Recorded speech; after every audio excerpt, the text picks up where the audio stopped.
Welcome to the Essential Talks podcast, where you come for the conversation and leave empowered.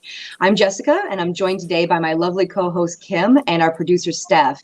Our usual host Jamie Russo is away this week, so I'll be filling in for his role this evening. So we have a great show tonight. A lot of people have been, rightfully concerned about the jab mandates happening. This is a huge thing that a lot of people are dealing with, if not directly, then even indirectly. And there's been big media focus on scare tactics, trying to make you feel all alone, no empowerment, no confidence in moving forward in your position. And so we're here to show you the other side of the picture. We got some major breakdowns in this rollout. People have had enough. They really are fighting back. They're standing their ground, and we couldn't be happier to see a lot of this going on right now. And so we have some great resources and tips at the end for how to overcome this if you are personally experiencing issues with your employer, let's just say that, about these mandates. And so we can get into this. Now, just before we start, I just wanted to give a kind of a quick disclaimer here that we aren't licensed employment lawyers or professionals in that regard. So all the information we do provide are suggestions and just advice based off of the amazing resources that we have found, and a lot of which has worked for many people. So these are fantastic resources to take advantage of. So let's get into this. So in terms of some really good stuff that we have going on right now, and these are all really Canadian things. There's a lot going on in America. We can get into that really later if we have some time, but really we just want to be more Canadian focused. And so one of the big ones was around nursing. So there's some huge things right now that nurses really need to they're are frontline people, and given that they're in the health industry, health profession, they really I really do trust their stance on this. And with so many being against forced jabs, I really do. You got to start to question what's really going on here. And so we had the court issued an interim injunction against the UHN job mandate. And so this was really fantastic to see. We had, again, so many nurses affected. So there were 6 plaintiffs in the case, as well as 19 others joining, and they got a temporary injunction placed, which, can sound, with it being temporary, like I know how that kind of sounds, but at the same time too, they're able to actually get this in place, which is fantastic. I mean, like, I don't know how it is out in BC for you, Steph, but I know out here it's been really, really stressful for a lot of these nurses and healthcare workers. So how are you finding things out there? Honestly, like from what I know here, I know a lot of them are fighting back. Obviously, I think across the whole country, they're all somewhat fighting back in one way or another. Um, I think right now a lot of them are influenced by the media, to think that um, it's like everyone. It's just the influence of the media is just it's just really what damages a lot of the impact that the freedom movement has, or could have at least. So yeah, but so far all the nurses I've talked to, all the healthcare professionals I've talked to here in BC, have, like, they want to fight, and yeah, I think it's truly insane what's going on right now. And I don't want to start spilling numbers and whatnot, but because everyone's like, okay, where's your resource? But and I don't have that on hand right now. But yeah, I mean, we hear it right now. It's coming out publicly, the amount of people that are jabbed versus unjabbed in the hospital and everything, the amount of people that are um, wrongfully just diagnosed, or cause of death that are wrongful. And all of this, like, a lot of them have come out in public, health professionals, and say, hey, look, I have the proof, I have papers right here in my hands, and they are wrong, and this is not okay. And people are still like, oh, whatever, like, it's fine, and they just decide to follow the media. And yeah, so that to me is a huge frustration that I have. Like, every time I see them, I'm like, yes, yes, like, keep keep being loud as much as possible. But Yeah. Have you yeah. had any experience? I know that you see clients one-on-one, Kim. Have you had any healthcare workers or anybody come in that has, spoken their mind to you about what they're experiencing right now? Yeah, I actually have a few nurses who are clients, and thankfully, many of them are on that side, taking a stance and standing for what they believe in and what's right. Although there's, nurses even in my family who are on the completely opposite side. So it's kind of crazy how that happens. But I think the nursing and healthcare employees in general, that's a great sector to be making a stand right now and to be talking out, because I feel like it creates a little bit of urgency or doubt in people that may not be believing or maybe believing this and not seeing kind of the other side, right? Oh, if Mhm. healthcares are standing up and talking, oh, maybe this is more serious. Maybe there's more to this that I don't know.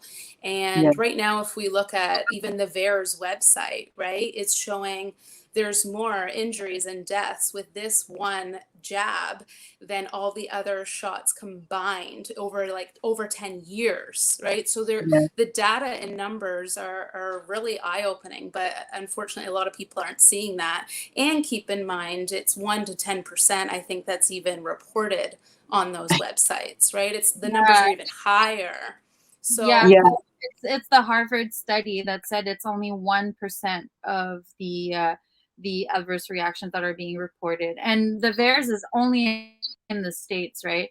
I do remember seeing, maybe I'll be able to find it, but I do remember seeing a video where a data analyst was going through the VAERS report and saying, well, if only 1% of the cases are actually being reported, that means that it's not 13, like 13,000 deaths. It means it's like 1.3 million. How, like, that's a huge gap. That's a huge difference. Like, and then she goes through all of the numbers, and it's way scarier if you do plus 99%, right? yeah. I can't remember what the association is. It's like American Frontline Doctors, I think it is, or something. They had actually submitted a lawsuit to the I want to say it was, again, don't hold me on this, the CDC, that they were not even, they weren't even including, there are other systems other than theirs as well too, that are taking in different cases, and the amount when you look at it together is just staggering. And so I know that Canada has one, but I mean, I don't even know Canada. Canada healthcare is interesting right now, and so it's just actually getting those doctors to fill it in and not feel like they're going to get some kind of like crazy pushback. So, but yeah, so I mean, there are definitely nurses and doctors that are in large numbers pushing back against this, and that's really good to see, because even though they're cracking down on what they would call misinformation, you need to see both sides of a story of a situation to really come out with a um, full consent, full conclusions, being able to draw full information from it. And without that, we're going to be partially informed. And so seeing both sides of it, really, those doctors and nurses taking a stand, I really do think, like, I agree with you, Kim, that that's a really good way of being able to draw more eyes to this, to say, well, what do they know that I don't know right now? What are they privy to? Because if they're really front line on it and they can see what's going on, then, like, I actually had a doctor as a client in the other day, and she had actually, she herself had a adverse reaction to the jab. She just didn't feel hungry anymore, and she's like, it's the weirdest thing. And I'm like, that's strange, I haven't heard that one. And I was like, so have you been seeing adverse stuff? And she's like, yeah, honestly, more so than any of the other jabs that we've all basically had put together. And I was like, that's frightening. And she's like, it's something. I was like, oh God.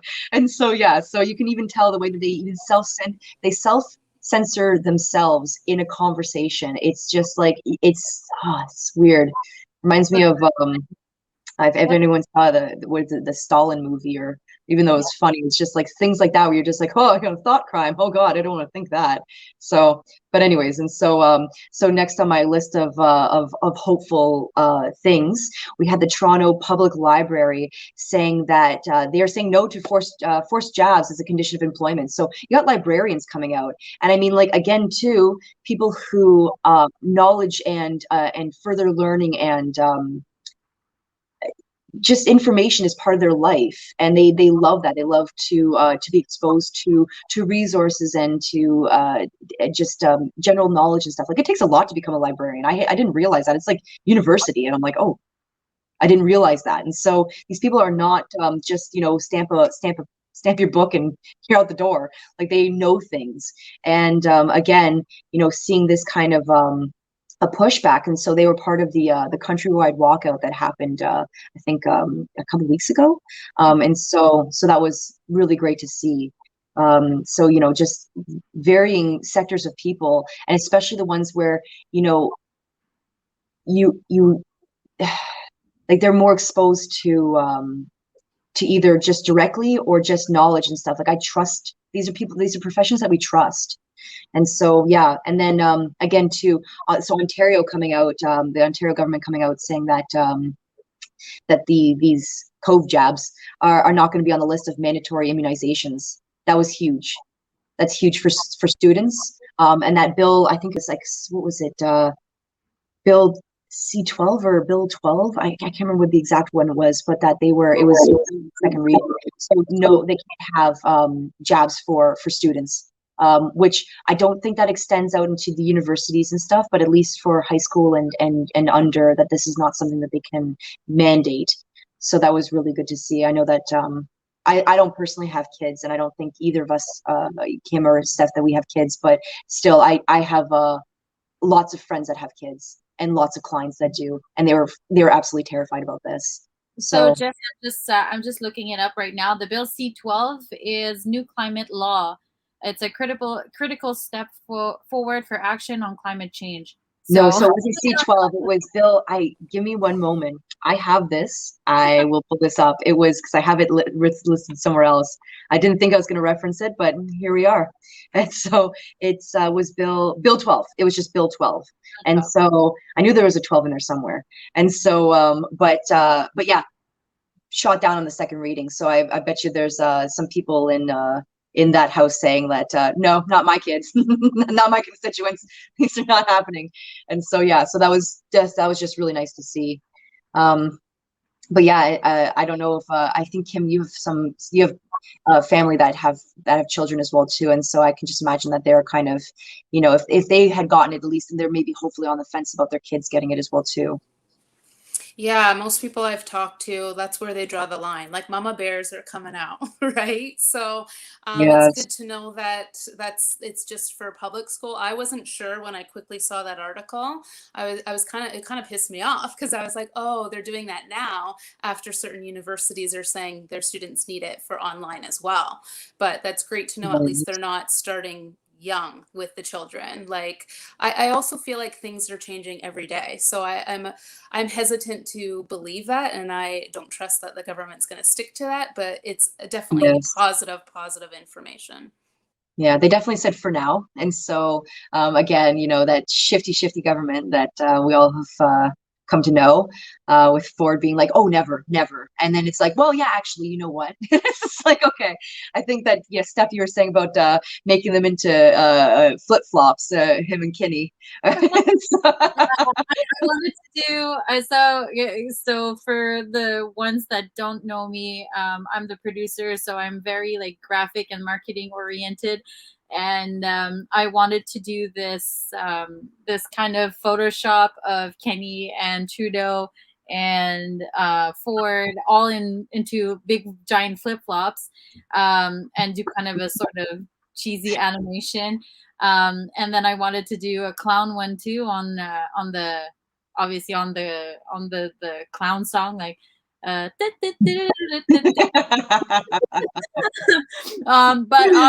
this whole thing keeps me very busy, so I haven't had time to do it. But if out there wants to do it, well, send it to me, and I'll push it for you. But Yes, yes. Add your link into the comment to your flip flop, and we'll post it. So exactly, yeah. And so some really good solid, I would say a good step was the canceled jab mandate for Quebec healthcare workers, which was interesting because the article, it's sparks indignation and then relief. And so what's interesting is the relief came from the unions, because they're just like, all of the unions are sweating right now.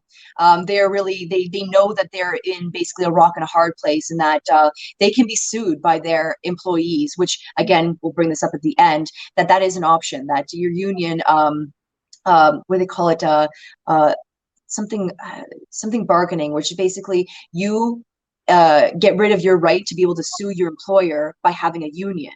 Well, if the union isn't going to represent you properly, what do you do? And so you come together and you sue the union. That they need to speak on your behalf. They need to speak for that, especially if you have a number of people. So the key is numbers here.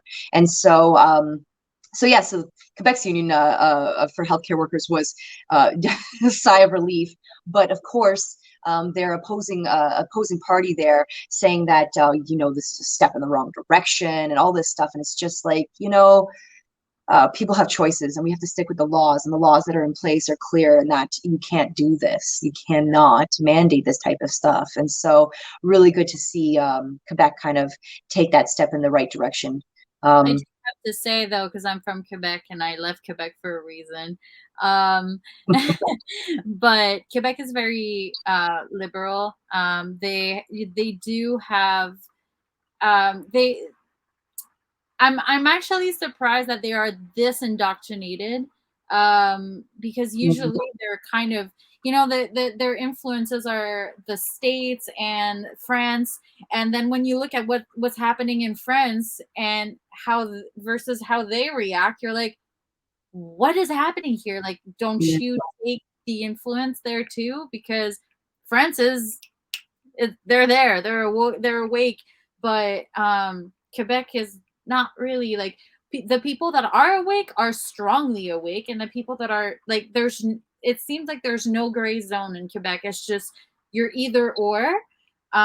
So that to me is very frightening, because obviously I still have family and friends over there, and they're either or. There's no one in the middle. And like, I haven't been there since COVID, so I can't speak to it personally, but from what I notice, it's a little on that end. It's very different too than from the rest of the country.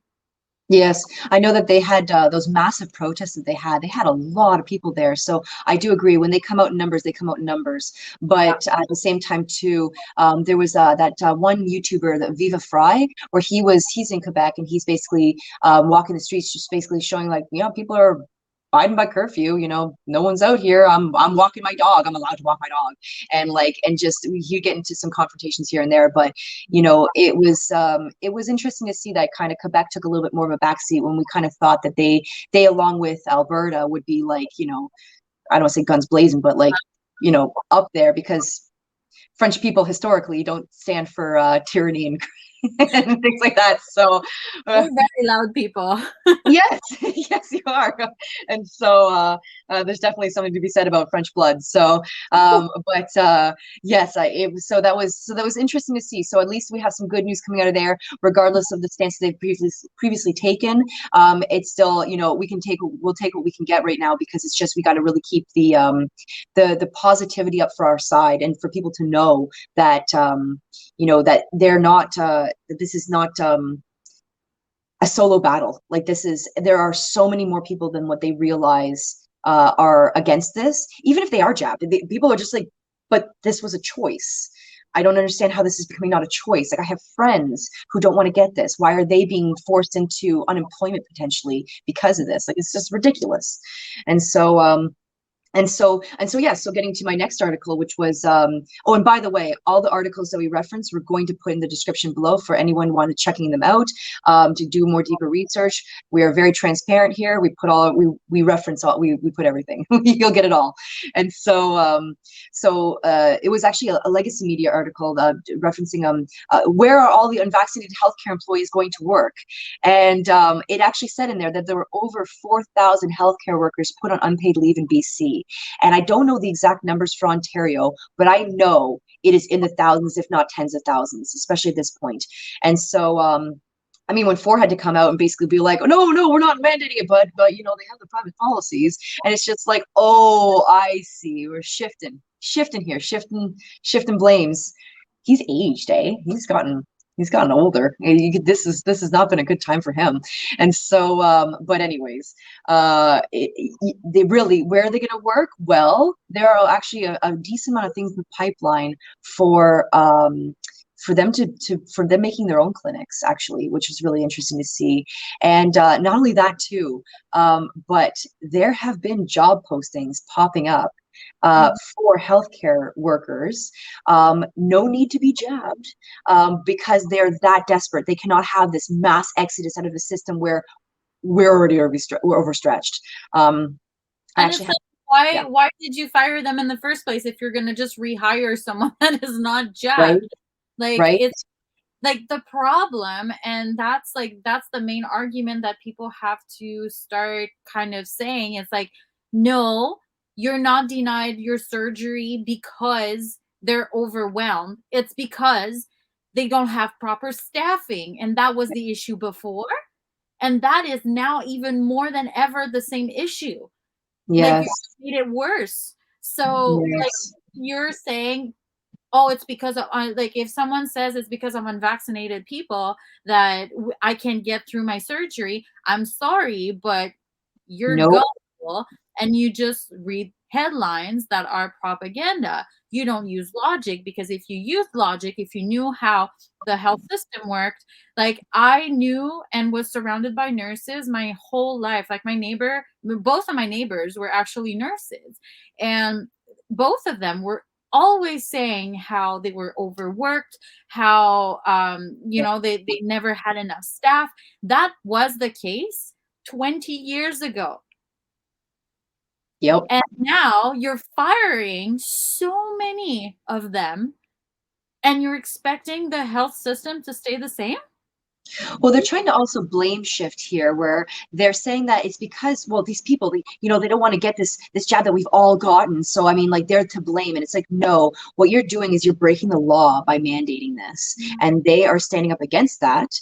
You cannot break the law and then blame the person for fighting against that. That's not how this works. So when we roll it back to the real cause of the problem here is that you're placing an unnecessary requirement on a situation that is so overwhelmingly strapped for no reason, that this is unnecessary. I mean, like, I do have a link to this, so I'll probably toss this in here, but the UK had come out with, and again, don't quote me on this, I don't have my notes here, but the UK came out with a study showing that vaccinated were as equal to spreading COVID as unvaxxed.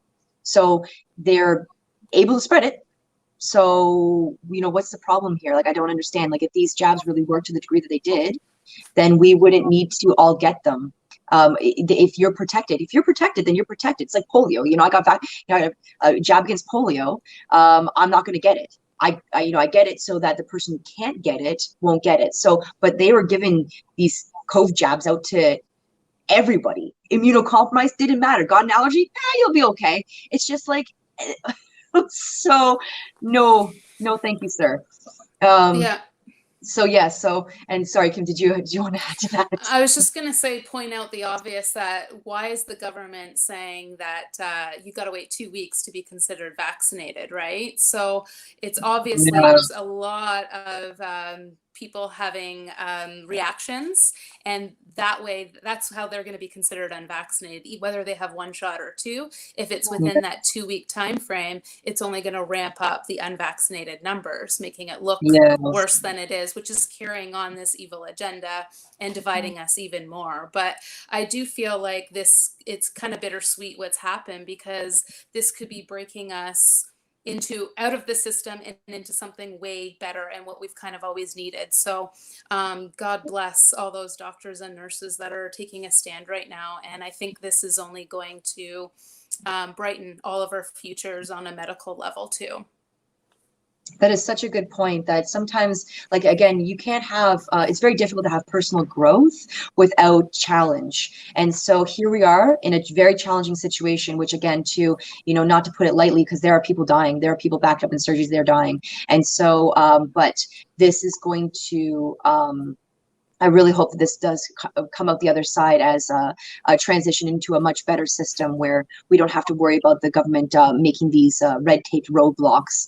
So yes, and so on to my next one, which was basically, again, frontline type workers, firefighters, were mounting a court challenge against the AHS, which is the Alberta healthcare system, over the unconstitutional mandates, job mandates. And so major pushbacks from firefighters, it's paramedics, and it's also the frontline workers.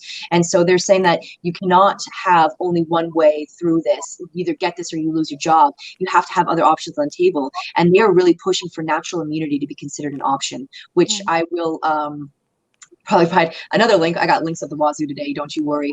But I got one to that natural immunity that that the CDC had to come out through a Freedom of Information Act, saying that they have no data supporting the argument that people who have had it can get it again, or that they can spread it. And so it's just like, natural immunity. Like you once you have had it, you're good. And so yes. And so it's really interesting to see kind of the data that's come out around that. And again, the CDC having to kind of admit, like, you got us. Again, having to be through a Freedom of Information Act. They're not going to come out with that directly, but still awesome to see. So we can put that link in there. I actually have a story, like a quick story that I can share about natural immunity, because I personally had COVID, and then I was working at a senior home, and we were in full PPE. And another story that says that PPE doesn't work. I was with a nurse, and we were both in full PPE, like the whole gown and the gloves, the everything, and he still gave it to me.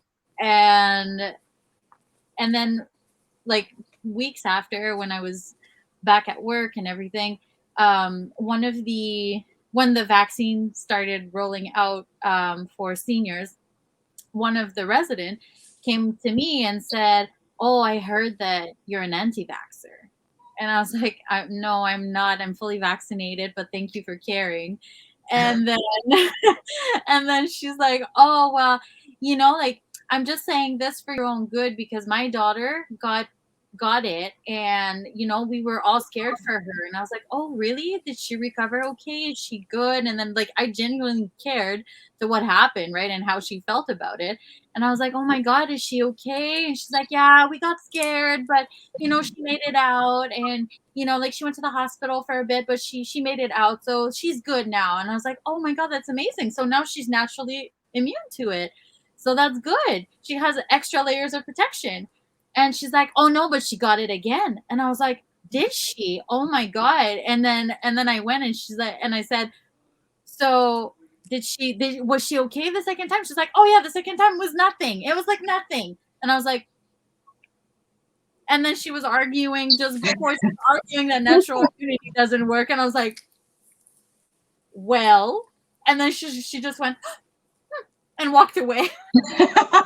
Oh, caught in your own bullshit. Oops. Yeah, oh my God. She's a sweetheart, but I was like, "Do you hear what you're saying?" Yes, right? Like, you're contradicting your own statements basically at that point. And Yeah. to be honest, I really do wonder if that second time around, if that was basically just a false positive test. Because really, like, she was sick, but it's like when I had it, I had a sniffle and a headache. I mean, I had colds that were worse, regular colds that were worse. Yeah. And that's it. And, you know,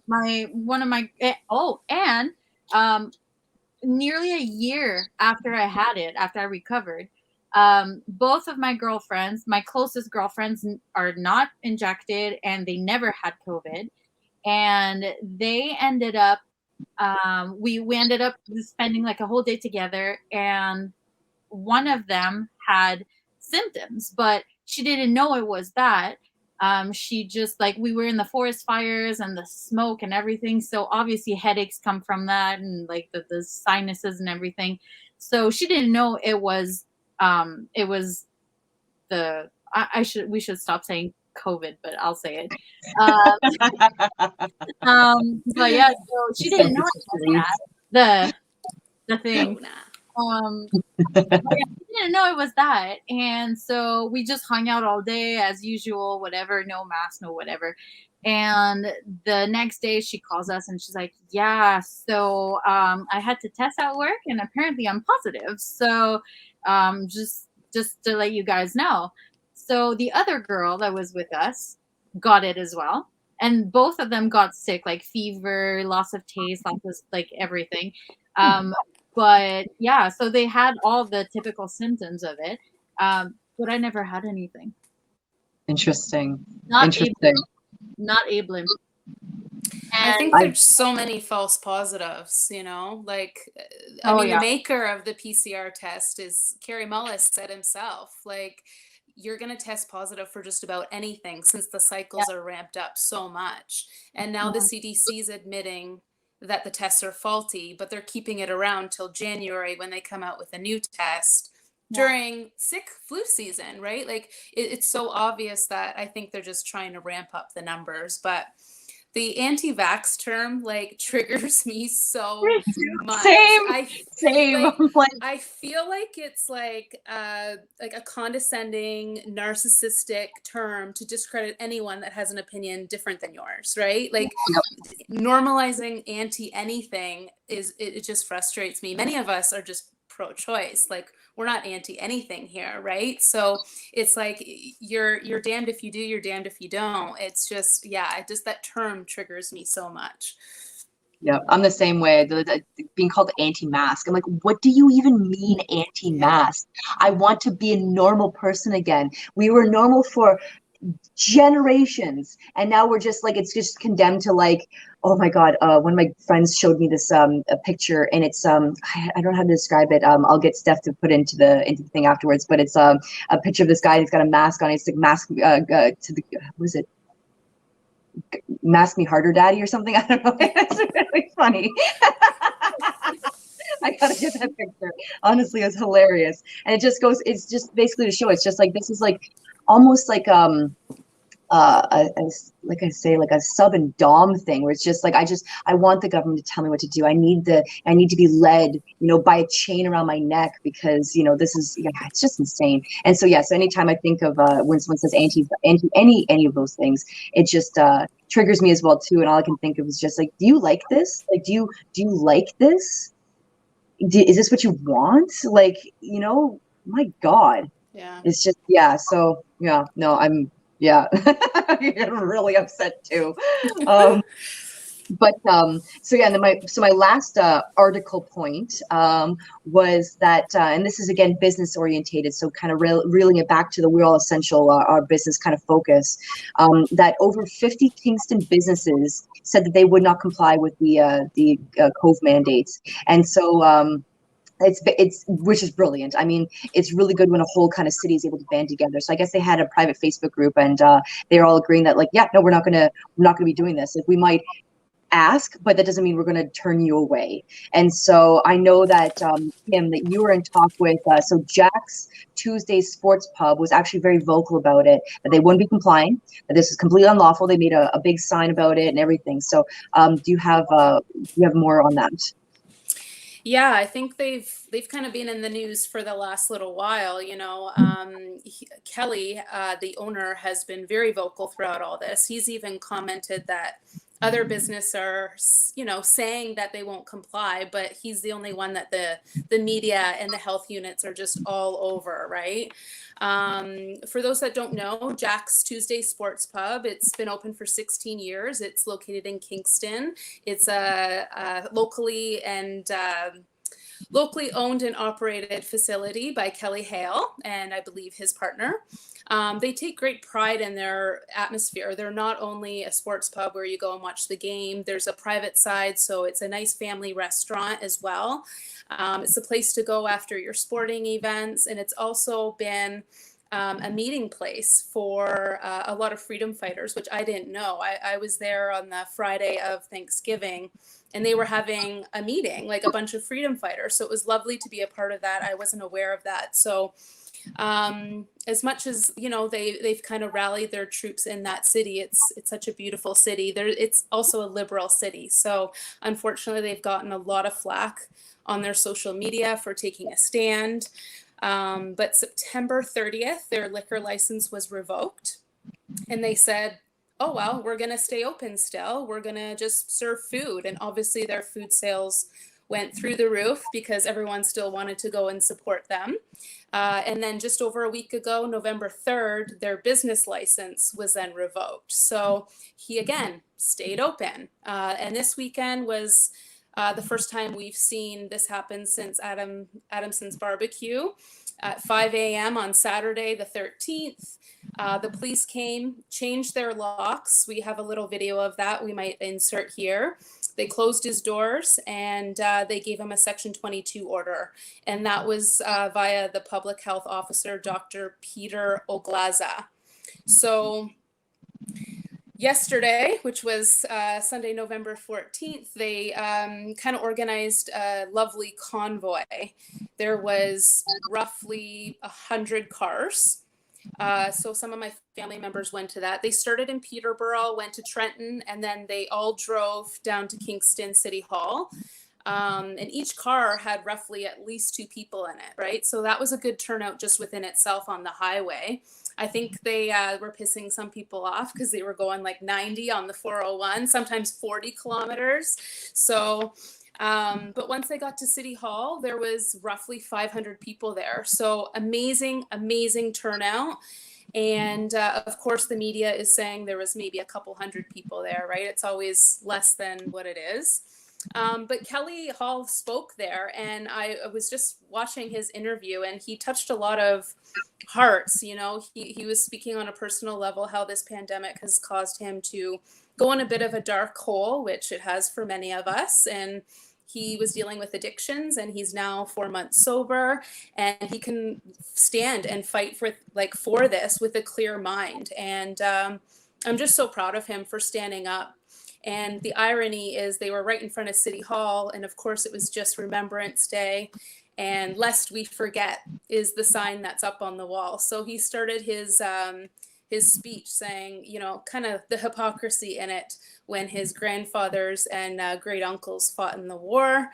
And here we are right after Remembrance Day when he's just trying to carry on their legacy of staying open. But he also made up a couple great points. He mentioned him and his staff do not need to be vaccinated, but yet he's supposed to check every single person that comes in his door to spend money to be vaccinated. He's like, it doesn't make any sense. And if, him and his wife went to the doctor and he asked his doctor what his wife's medical status is, do you think his doctor is allowed to say anything?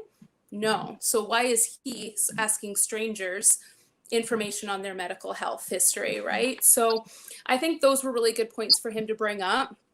To quote him, he said, "I will not consent. I will not break the law and ask people for private personal information. This stand dies a quick death if you don't come support the cause, and we have to do it together." So he's dealing with court stuff today, as well as in person this Friday, the 19th, in relation to the Section 22 order.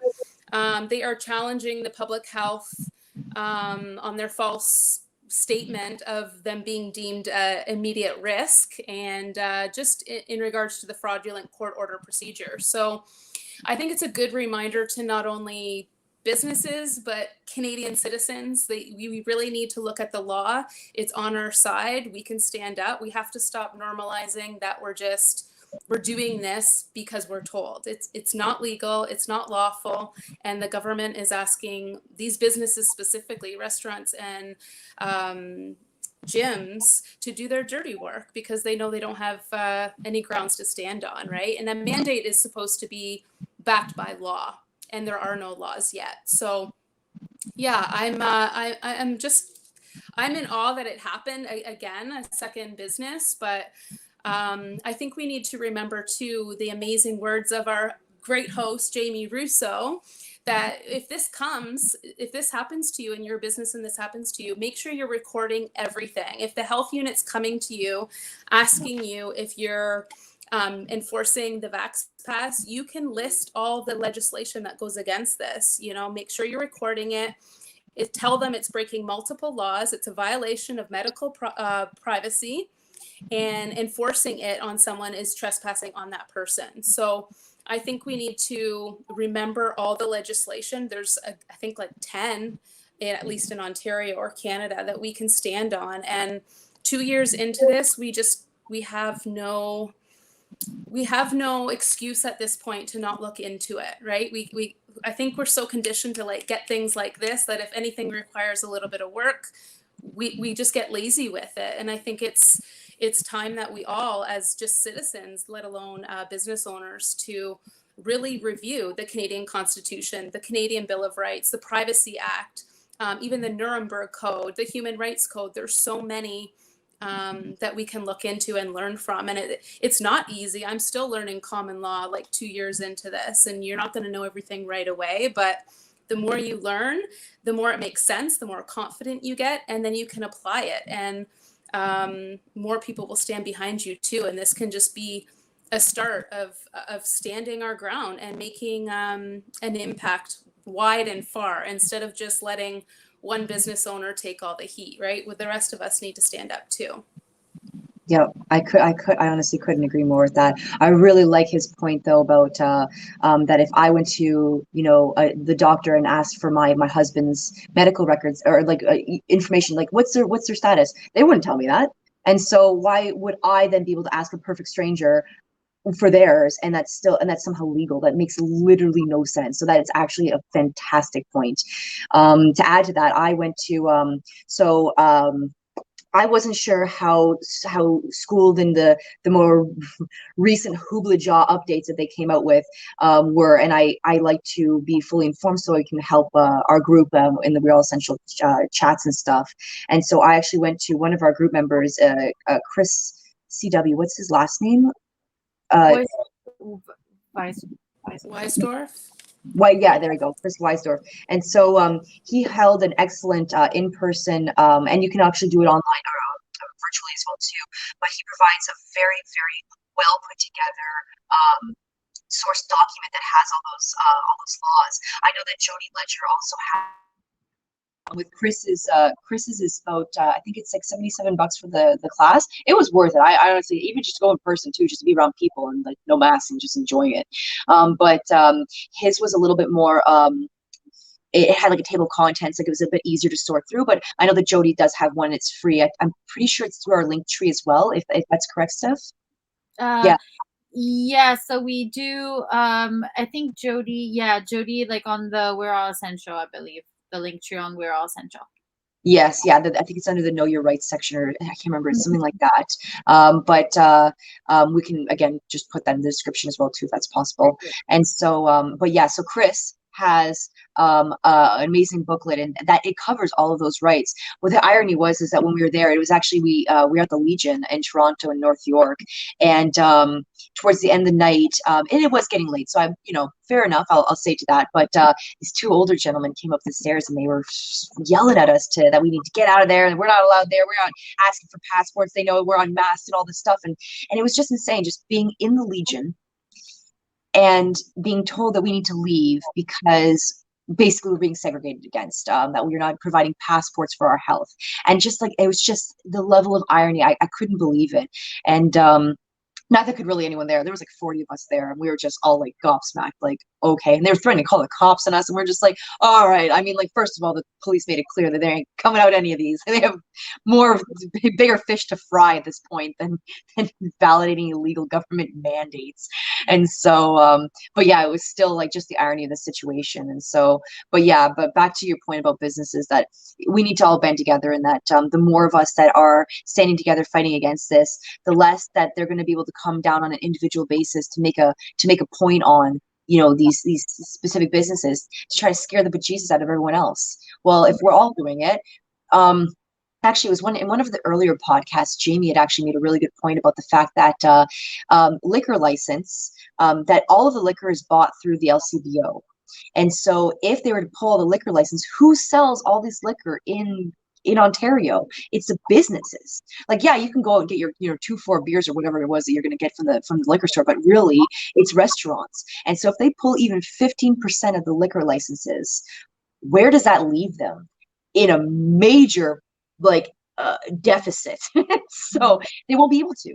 And so it's just about standing together. So they really do try to make you feel isolated, and they will crack down on a few businesses, but they can't get us all. They can't get everybody. And so yeah, the more that band together, the better it is for everybody. And the more that we stand separated, the easier it is to get us all. So it really comes down to having to have the guts to really stand up for that. So any businesses that are out there that do operate with a liquor license, please talk to the other businesses really try to develop a community around that. Think of other ways, if you're able to come together, even to talk to some kind of a lawyer, to get a better idea as to what could we do as a loophole, where could we blur the lines in this kind of way while sticking true to our beliefs that this is wrong, while also maintaining in business. Like there are ways around this. And so also, yeah. Oh, sorry. Also, Chris was on our Essential Talks podcast. Yes. So I think it was episode 5. Was. Rewatch it. Jamie and I didn't get a word in. So there's so much really amazing information there that everyone can use that as a fabulous resource too. Yes, I wasn't there that week, so that makes sense for why I kind of blanked on that one. But he is a wealth of information. Wow. That guy is smart. I don't know if anyone knows what an autodidact is, but that's like self-taught. And so this guy, I mean, like, he's got his experiences through the years, but he just retains, and the amount of stuff that he's able to give out, like, it's just unbelievable. And so I'll see if we can again. Oh, sorry. It's his type of genius for sure. Yeah, for sure. And so I'll see if he's still doing the classes. I believe that he is. So hopefully we can get his information, and that way, if anyone is looking for more guidance on how to push back against your employer for instigating these kind of mandates and stuff, beautiful package. He really put together a fantastic package and really kind of walks you through how to use it and stuff. So I feel like I saw a poster recently of his next one. So I do believe yeah. Yeah, so maybe we did post the information too in that episode, the Chris's episode, with what phone number to call to reserve your spot and all that stuff. I do believe that he offers online versions as well for people that are not necessarily in town, or people like me that want to learn all the time, but I'm in BC. So, so yeah, all the information is in that episode as well. Perfect. Okay, so if you want that information, just pop over to that episode, give it a watch, especially too, and then you can get the information from there. So we'll send you on a little bit of a hunt for that. But that's honestly, it's in your best interest. So I'll link the episode below too, so it's easy. Okay, perfect, yeah. Nice and easy. So yeah, so we'll give you a little bit, but you gotta do at least some of the work there. And so I had a video that I wanted to add in here, because I think that just to try to. So this is clearly a massive amount of brainwashing that's been going on. It's really difficult to break through some of it, like even what Steph was saying, this lady contradicting herself basically, in the same sentence. Like, the brainwashing is thick. And so you might have a hard time being able to get through to family and friends on this kind of level. And especially when you're trying to bring it to them in these types of contexts, it's really difficult to break through. So there is a guy, and his name, what was his name again? JP Sears. This guy is comedic gold. He really does an excellent job of being able to take the same type of essence of what's going on right now, but putting it on a totally different subject, which was around swimming in a swimming pool. Honestly, it's fantastic. And so we'll link it in the description, but we'll also put it as a flashy little banner here, I think, if Steph can pop that in there. And send you the link. I can screen share if you want. Oh, yeah. Okay, perfect. And so, yeah, so just to show quick what the video is, but we'll also pop it into the description as well too. I'm telling you, it is awesome. And so if you're able to show this to someone who is willing to see, it's great. I showed my one girlfriend, she's like, oh my God, this is ridiculous. And I'm like, isn't it? And so yeah, so it's fantastic. So yeah, so if you want to show us on a little bit of a side video thing here. There you go. Perfect. What are you doing? Here to do a little swimming. You gotta wear a life jacket or else you can't come in. No, I'm good. Thank you, though. Life jackets are mandatory. Mandatory to wear a life jacket when you swim and when you're not swimming, too. Why? Cases of people getting wet are going through the roof. It's a scary time. Put it on. But that doesn't mean they're drowning. People get wet every day. It's part of life. 0.0001182% of all people drown each year. That's practically everybody. So put on a life jacket. That doesn't make any logical sense. I'm not putting one on. I know how to swim. I've had swimming lessons. Oh, swimming lessons? You think those exist? So what, you just think your body has this natural ability to traverse through water in a way that keeps your head up so you can still breathe? Yeah, it's called swimming. Never heard of it. Flotation devices are backed by science. You don't believe in science? I do. It's just, I know how to swim. You're kind of being racist right now. What? Look how his life jacket is keeping him from drowning. He's just standing in shallow water. Put a life jacket on now. You're putting everyone at risk of drowning. How am I putting everyone at risk? Their life jackets won't work unless you have one on. Does his life jacket work? Yes, very well. Then why would he need me to wear a life jacket when his life jacket already works? We have to protect the protected swimmers from the unprotected swimmers. But aren't they already protected? Yes. Very well protected. So they should be fine. They would be, except they're not very well protected because of you. Look, you gotta put one on or you can't go in. This feels creepy. So where would I get one? Oh, I'm selling them right here.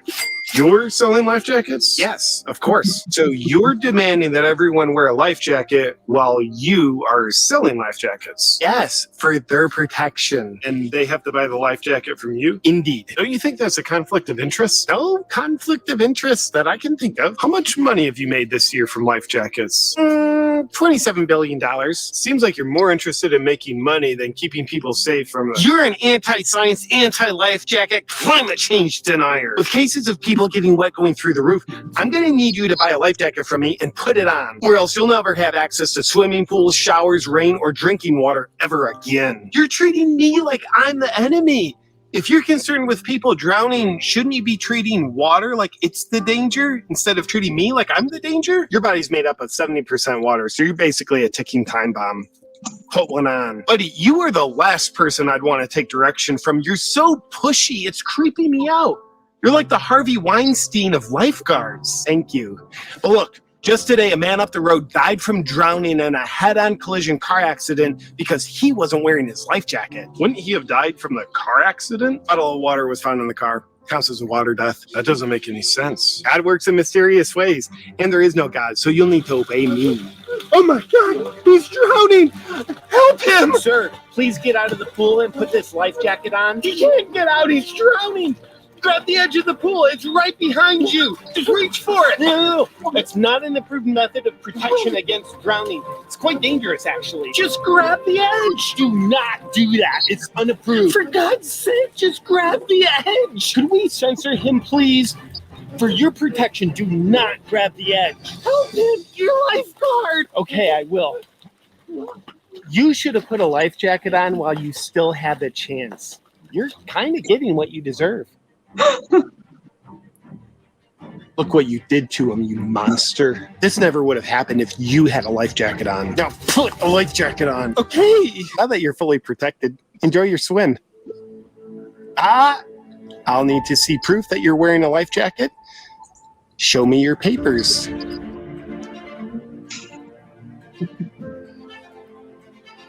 Oh, love that part. So light hitting my mouse from this angle make it look good. Too good. Isn't that gold? Oh my God. Oh, I never get enough of watching that, especially at the end when he puts the hat on. I immediately get goosebumps and it's like, oh, I love it. It's Oh, like I even love it. even if you got it, you can still not comply. Like it's not too late. Yes, yeah, that's like Yeah. actually a really good point as well too. That just because you got it doesn't mean that you have to be for any of this. It doesn't.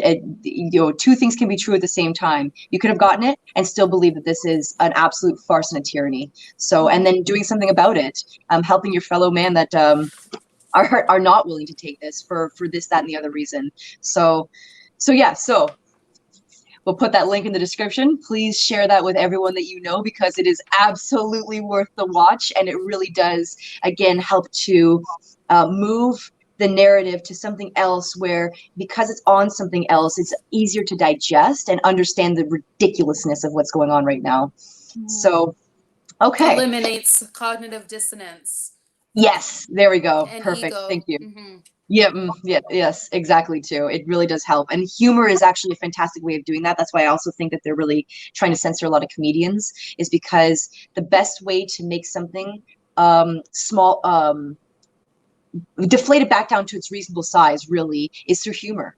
If you can laugh at something, it loses its power, and so which is what they don't want right now. So no one's allowed to laugh at anything. So so have yourself a good laugh at that one. So I want to move into our next section, which was basically kind of the last bit here of what can you do if you are personally dealing with mandates, forced mandates from your employer, things like that. And so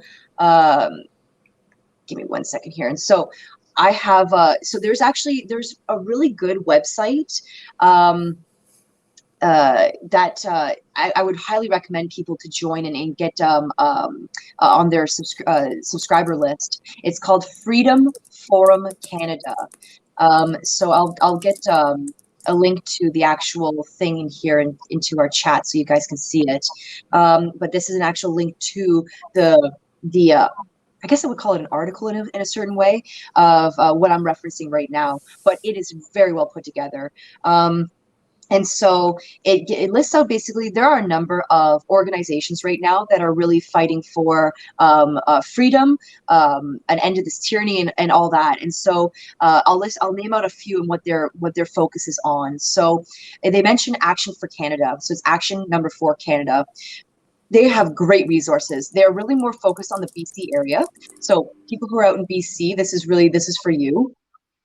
And they have excellent documentation on being able to serve your employer a notice of liability. So this is really important kind of stuff.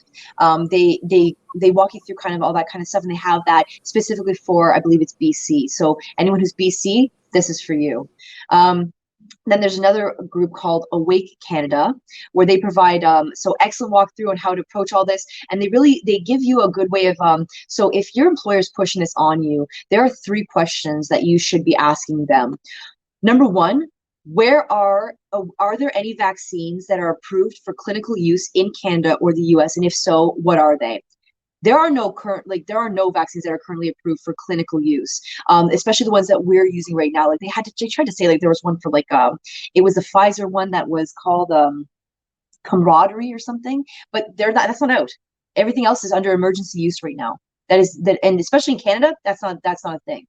And so to the first one, can you provide me with a detailed list of adverse reactions, deaths, and other risks of injury that are required in order for you to have informed consent? So in order for you to have informed consent, you need to know what is actually part of this on both ends of the spectrum. That's how it's fully consented.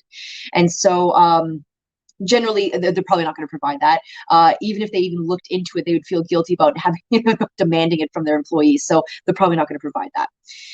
Third point is, since the jab manufacturers are indemnified from liability if there is an injury, death, or long or short-term adverse reaction, are you willing to accept liability to the employer?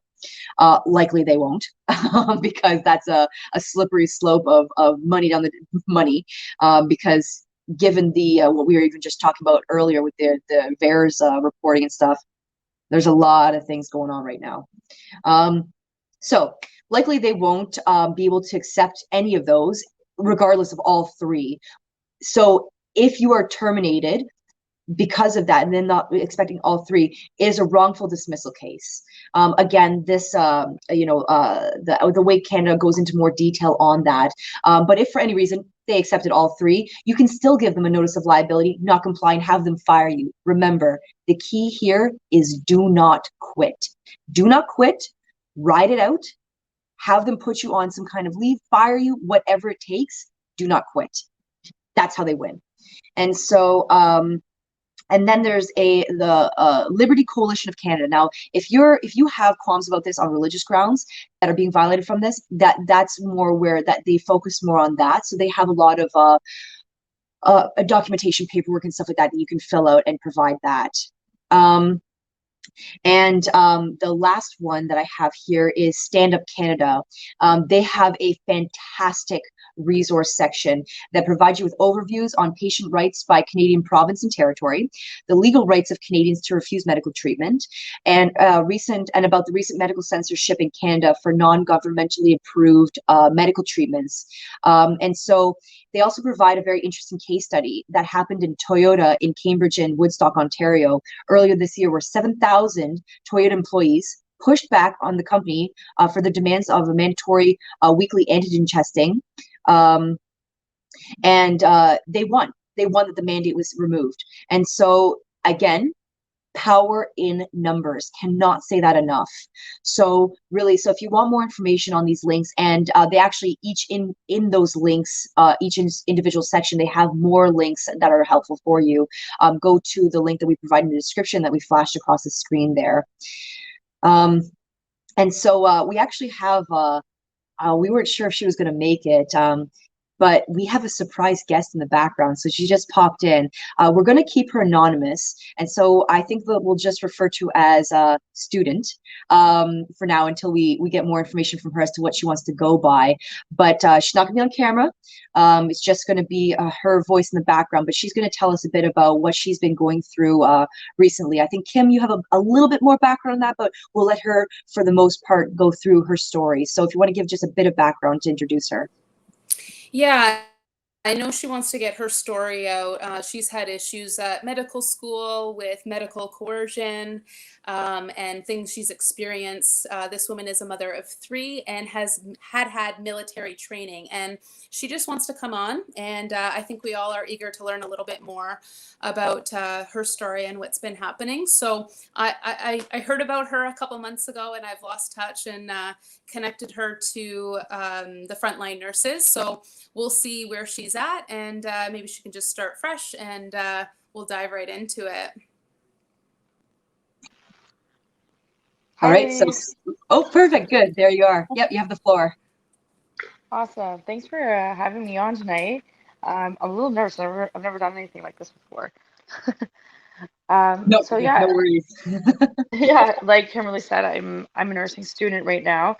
And this experience this is just my personal experience, but I'm not the only nursing student, or I believe student in general, who's experienced this kind of treatment because of COVID and because of all these mandates that have come into place.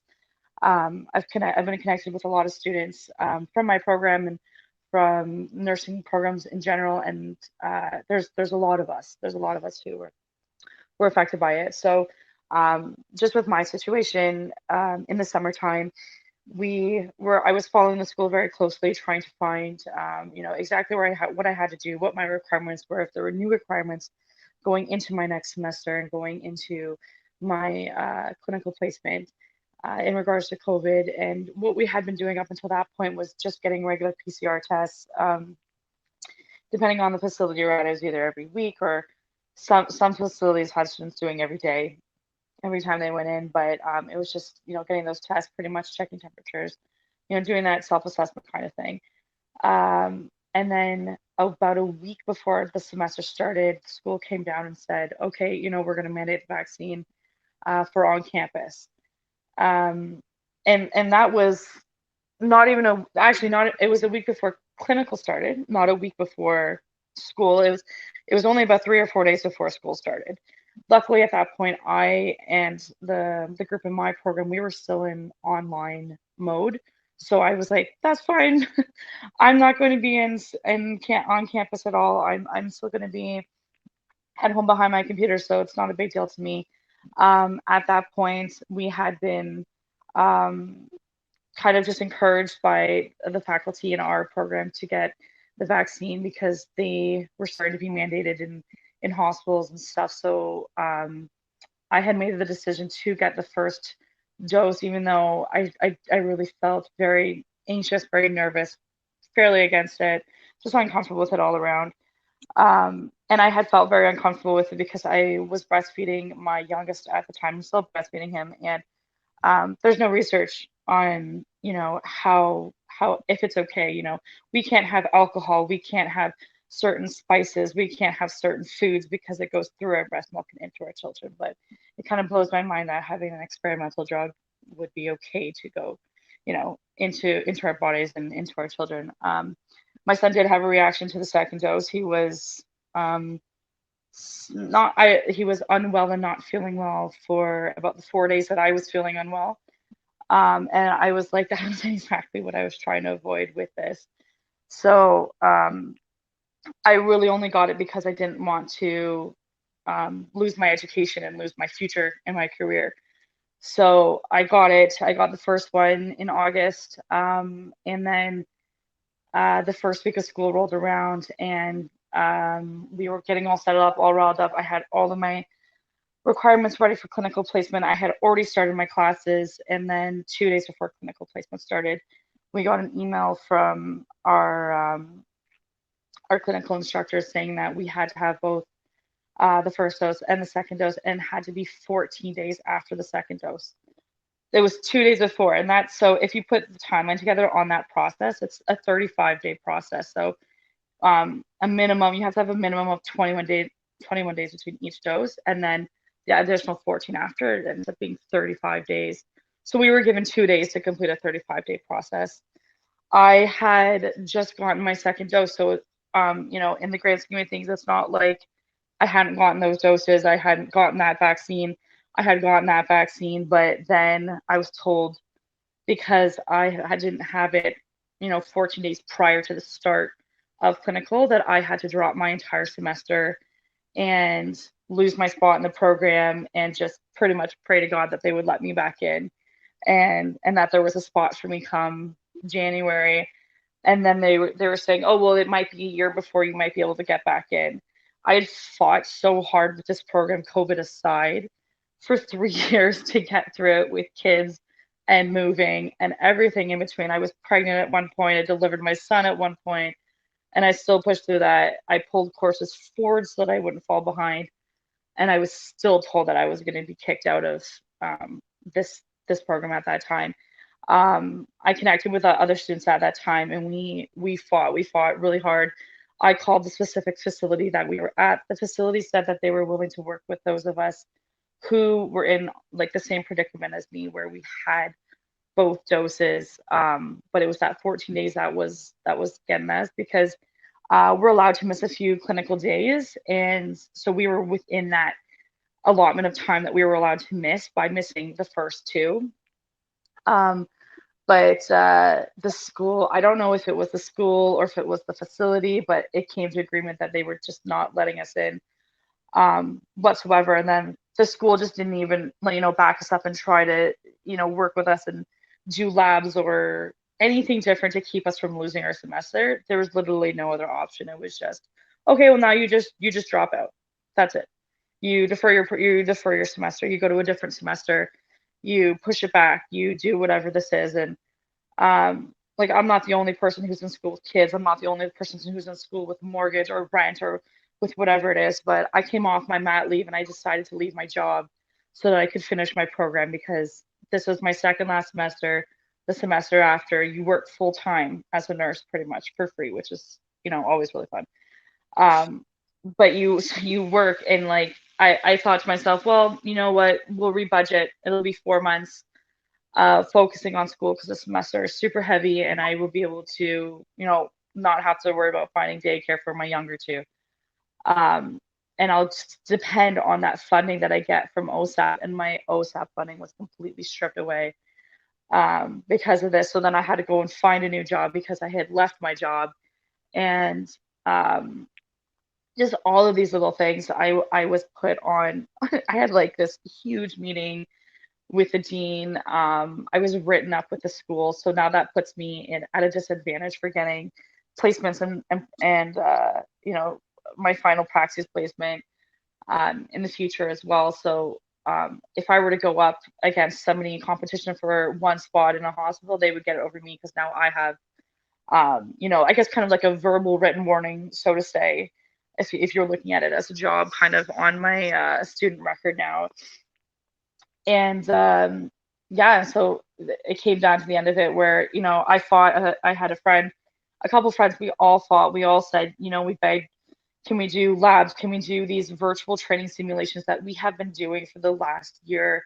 We're willing to do anything so that we don't fall behind here, so that we can still graduate. Because, for me personally, I've planned out with my husband, a timeline. We've planned out like a financial timeline. We've planned out a timeline for, how I would enter the workforce, how many days I would enter the workforce in, what would work best for our family, how things would look for us. And now everything has completely changed. So it wasn't that it was just affecting my schooling. It wasn't that it was just pushing me back by a little bit. This is affecting myself. This is affecting my husband. This is affecting my family, my whole support system now, because now everything is completely derailed and thrown off course.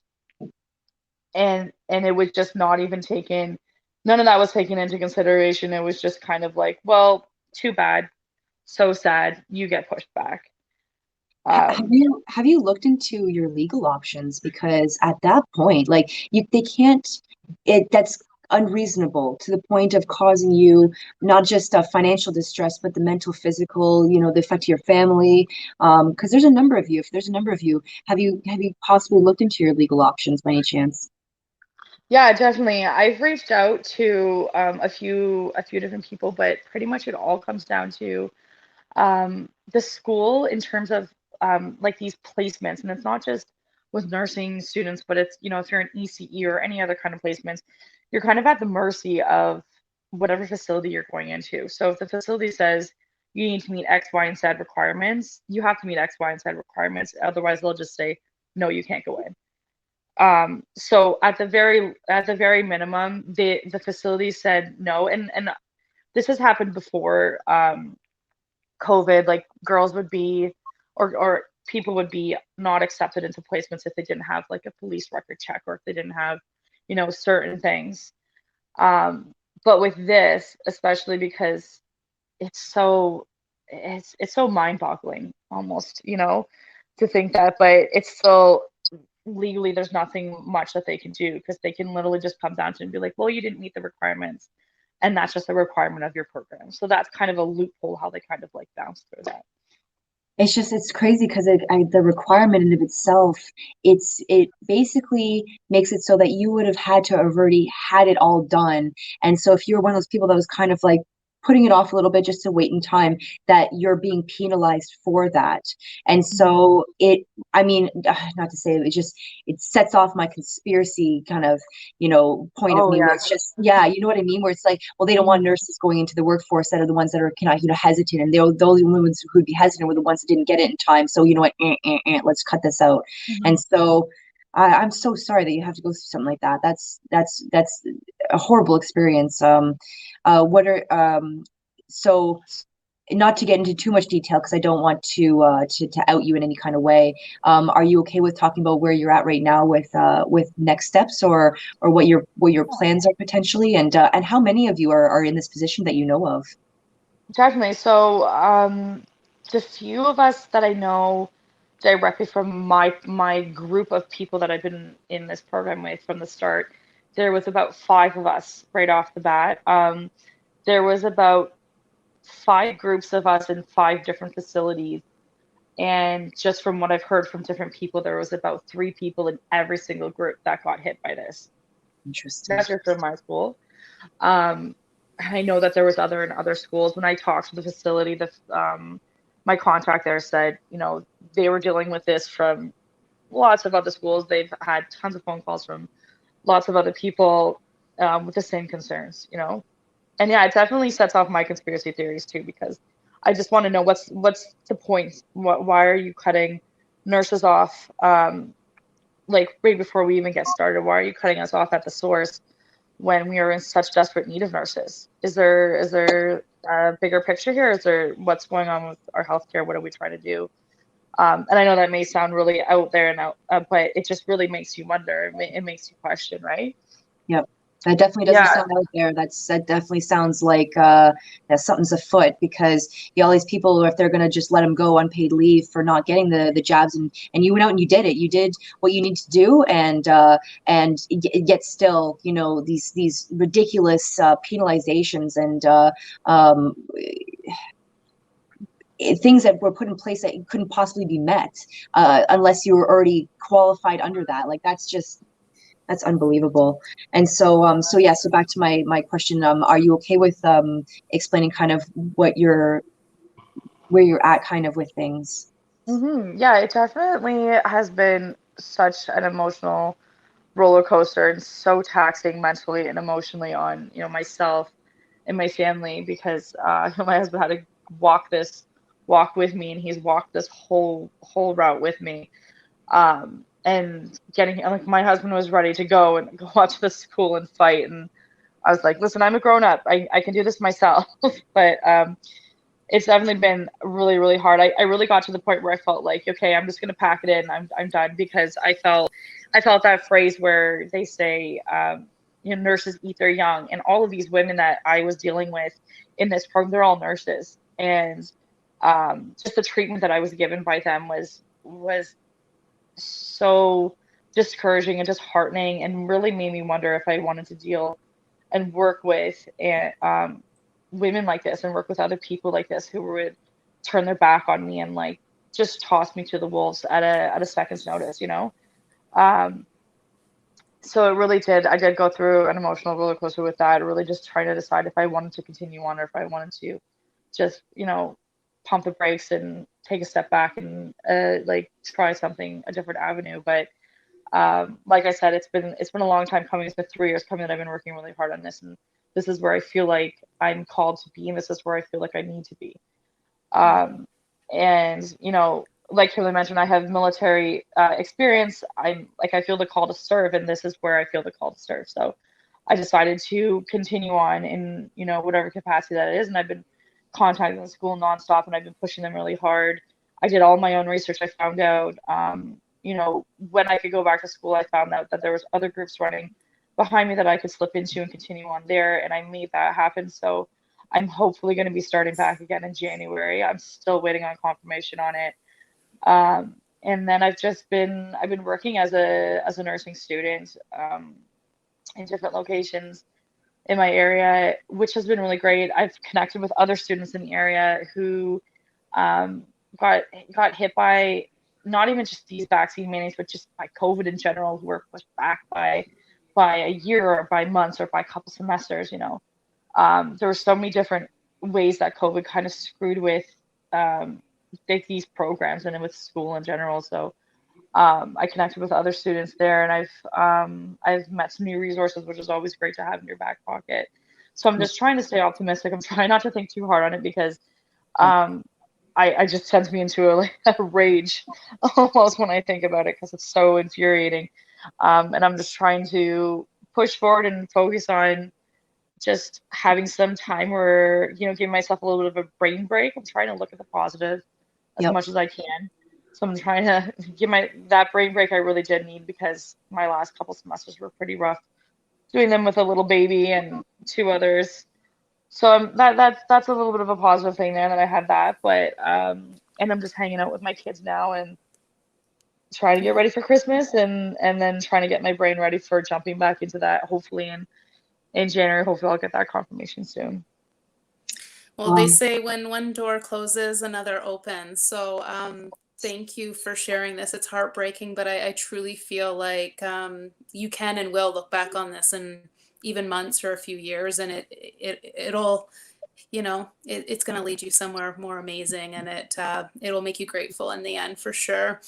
Before we wrap up, can you just quickly touch on, you mentioned every semester you guys are learning about this and medical coercion. Can you maybe go into that and what exactly these nurses or professors are teaching you that you should be standing up to, and here you are dealing with it now?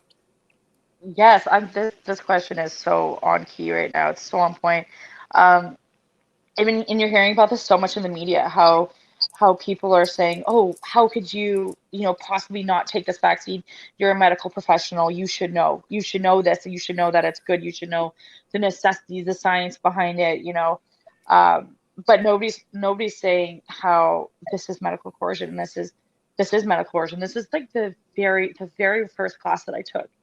When I started 3 years ago, was all about being an ethical nurse and ethics and treating people properly and respecting their medical decisions and not segregating or degrading them or disrespecting them based off of any kind of medical decisions. We always talk about, different religions and how they might make different choices based off of their religion or just different backgrounds, different cultures, any kind of beliefs you have in making those decisions, and always having that respect, always being ethical in your practice. It is drilled into us. We do an ethics class every single semester. I'm honestly, I have like ethics coming out of my ears at this point with the amount of that we've had to do. Medical coercion always comes up. It always comes up saying that you can't force people into any kind of medical decision. You can't force people to take any kind of medications. I practice this every single day in the employment that I'm in. I practice it every day. Somebody says no, they don't want to take their medication. If somebody says no, they don't want to do this, they don't want to do that, they don't want to do anything kind of in this medical area, you can't force them. You can't force them. So it just absolutely boggles my mind how all of this ethics and teachings that we are being forced to listen to every semester and being tested on it and grilled into us has just completely gone out the window. And it's not just in, our superiors or in our workplaces or in our possible workplaces. It's in our coworkers too. They're like this has pitted like nurses against nurses, doctors against doctors.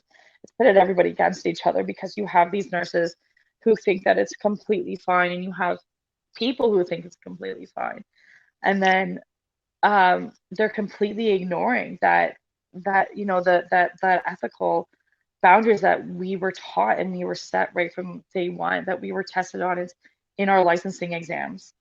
We're supposed to uphold this at all costs. We're not supposed to give anybody anything or force them to do anything or degrade them because they're not doing something in terms of their health.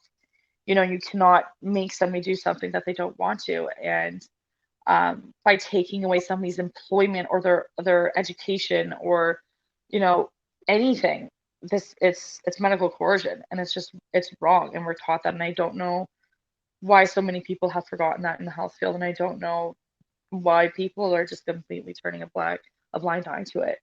It's so scary, and it's so upsetting.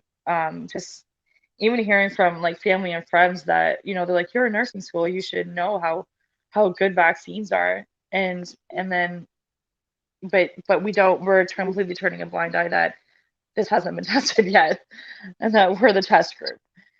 And that people are losing their jobs and their homes and their ability to feed their children because of this. How did this go from being a virus that we need to protect against to being now a political agenda? It's kind of, what happened to medical coercion. I don't think it exists anymore because we've crossed the line, and it's gone now. You apparently you can coerce people into doing anything now if you just say you have to do it. It's really terrifying. Like many are saying, it's not about health anymore. Mm-mm. It's like right now it's hurting probably more than it's helping. Exactly.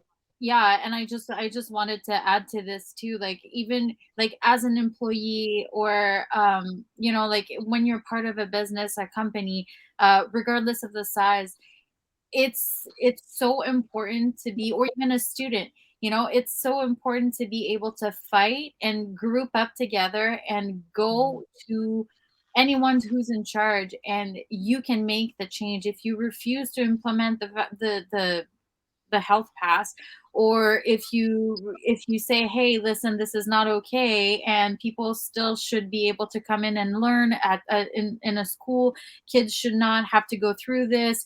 Like, when people actually stand up, that's when you see the change. And it's not like, well, it's my job. Like, it's not your job. Actually, it's not your job to implement this. It's not your job to segregate people.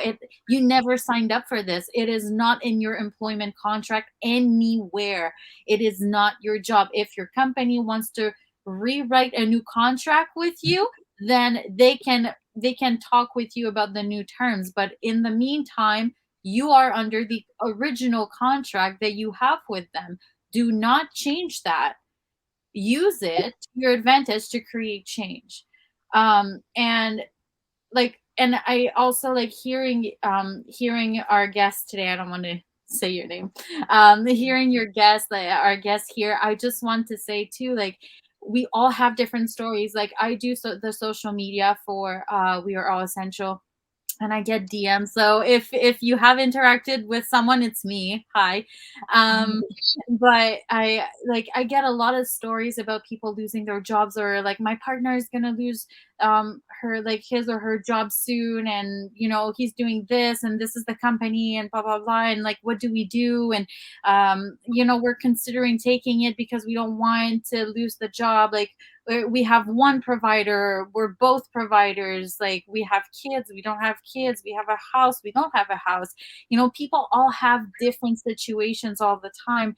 And when people come and ask, and like to they come in and ask for some kind of help around their situation, it's always very what I got to find is, it's always very like, my situation is the worst. But I just want to remind everyone that we're all in different situations, and some are absolutely horrendous compared to, I'm not going to lose my job. Like, I get it, like, I love my job. I love what I do. I don't want to lose it. And I totally get it. If you love your job, if your job, like, you depend, all your bills, all your lifestyle depends on your job, and you live paycheck to paycheck, I get it. We all get it. But it's also important to just remind yourself that some people actually lose their house as well. Some people are actually put on the street because they are in staff accommodation, and because they lose their job, they have 1 month to just find a new home and start over and leave town and all the things, right? So there's so many different stories out there. So just a friendly reminder to also change your perspective, and just be nice to other people when they talk about their stories, or if someone says, hey, I need help, this is my situation, just take a second, get out of your own shoes, put their shoes on for a second, and like, try to genuinely help them. um in her case right now, it's very specific, but students coming together and helping each other. And then obviously, she has her husband that's there to help her. My partner works for a big government union job, and after getting legal counsel, and obviously me being part of We Are All Essential, I get a good support group there too. We found out that, hey, you go after the union. And so, and being scared of being dinged, for him, like in my partner's situation, it was a lot about, oh, even if it would be wrongful dismissal, like, they can say, oh, like, we're gonna write him off for a little something here, write him off for a little something here, and then after 3 times you're out. Bye. but it's still wrongful dismissal. Like there's still grounds for the legal purpose of wrongful dismissal to happen. So it's important for people to just not be scared of like, oh yeah, but they can do this and then they can do that. No, talk to lawyers, go get actual help. They're hard to find because a lot of them are under, how do you call that? They're under, Oh, they're yes, on retainer by the government. Yeah, a lot of them. So it's actually hard to find proper help, but they're there. They're there. So do it, and yeah, just remember that you're not alone. That's great. So, That's really nice to hear. So we're just going to wrap this up. We've had our thing going for an hour and a half. We were on for almost about an hour just before we had you on. But I want to thank you again for coming on. It was extremely brave of you. We really appreciate your input and your perspective on this. It's really interesting. I don't think we've had a nursing student or anything like that on yet, and it was just a really good to see from the perspective of ethics, like that they've all gone through the schooling. They all know it. It's been drilled into your heads, yet here we are. And how many nurses are standing by and letting this happen, just and they know better. So in times like this, it's essential to stick together. So it's really nice to see that you've also been able to find others who are in the same position, getting resources from them, just having a good community around that. So it doesn't necessarily have to be, a freedom fighting community per se, but having a community regardless, people in the same position as you, it is very essential for you to be able to keep a positive state of mind and to continue forward, and having people to both to celebrate your ups and commiserate with your downs. So yes, again, we just want to reiterate that our group, We Are All Essential, we are here for everybody, not just businesses, but individuals. We're also always looking for volunteers. So please, if you're really looking for something to really sink your teeth into, we have more than enough stuff to help you feel and to make a difference in all of this. Another thing too is if you like our content, by all means, please subscribe. We would love to send you more updates every time we have a new podcast out. So again, I want to thank you, student, for coming on, and our lovely ladies as our co-hosts for the evening, especially Steph too, because we don't see your face that often. So it was great having you on, and we'll see you guys next week. Bye.